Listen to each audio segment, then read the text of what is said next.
आज हम हिंदी में देवनागरी लिपि का जन्म और विकास के विषय में पढ़ेंगे। भारत में 3 लिपियों के लेख मिलते हैं, सिंधु घाटी, खरोष्ठी लिपि तथा ब्राह्मी लिपि। सिंधु घाटी की लिपि अभी तक पूर्णतः पढ़ी नहीं गई, मतलब जो सिंधु घाटी से लिपि मिली थी वह अभी तक पढ़ी नहीं गई है, उसको पढ़ा नहीं जा सका है पूरी तरह से।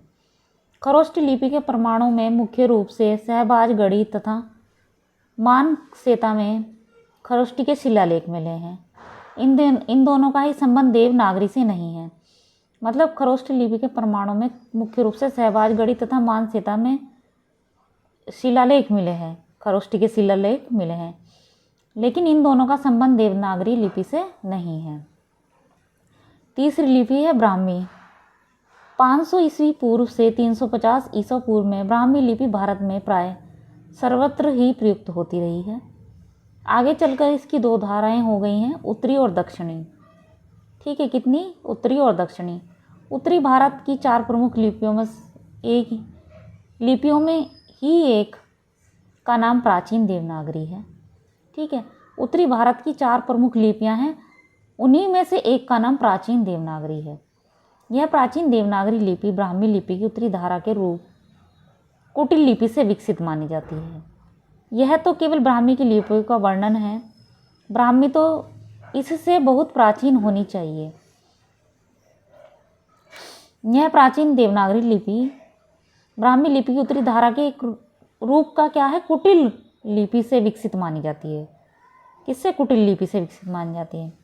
यह तो केवल ब्राह्मी लिपियों का वर्णन है, मतलब ब्राह्मी जो लिपि है उसका वर्णन है केवल। ब्राह्मी तो इससे भी प्राचीन होनी चाहिए। ब्राह्मी कैसी होनी चाहिए? इससे भी प्राचीन होनी चाहिए। प्राचीन नागरी लिपि। ब्राह्मी लिपि की उत्तरी धारा की एक लिपि कुटिल लिपि से विकसित प्राचीन देवनागरी का प्रचार उत्तरी भारत में रहा है। इस लिपि का उद्भव 700 ईस्वी के आसपास माना जाता है, मतलब कि जो प्राचीन नागरी लिपि है, ब्राह्मी लिपि की उत्तरी धारा की एक लिपि कुटिल लिपि से विकसित प्राचीन देवनागरी का प्रचार है जो उत्तरी भारत में रहा है। इस लिपि का उद्भव कब से हुआ है? 700 ईसा पूर्व के आसपास माना जाता है।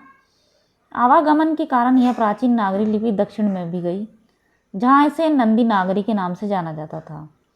इसका एक अन्य नाम था ग्रंथम लिपि। वैसे दक्षिण में इसका प्रचार 16वीं सदी तक मिलता है।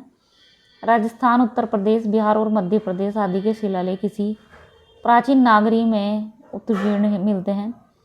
9वीं से 12वीं शताब्दी तक तो यही प्राचीन नागरी लिपि प्रचलन में थी।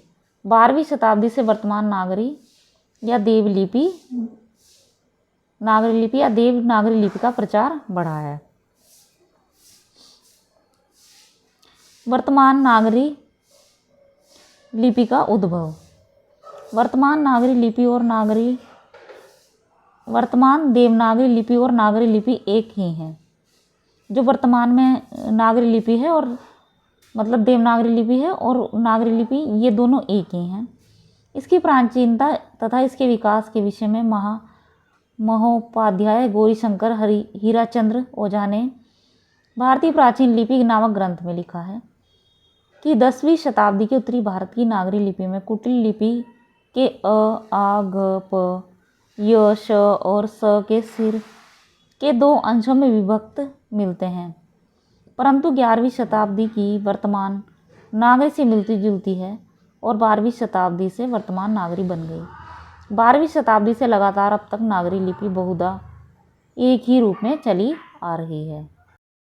ओझा के इस लेख से स्पष्ट है कि वर्तमान देवनागरी लिपि या नागरी लिपि का उद्भव 1200 ईस्वी के लगभग हुआ है, जबकि प्राचीन नागरी लिपि 800 ईसा के बाद से 1200 तक रही है।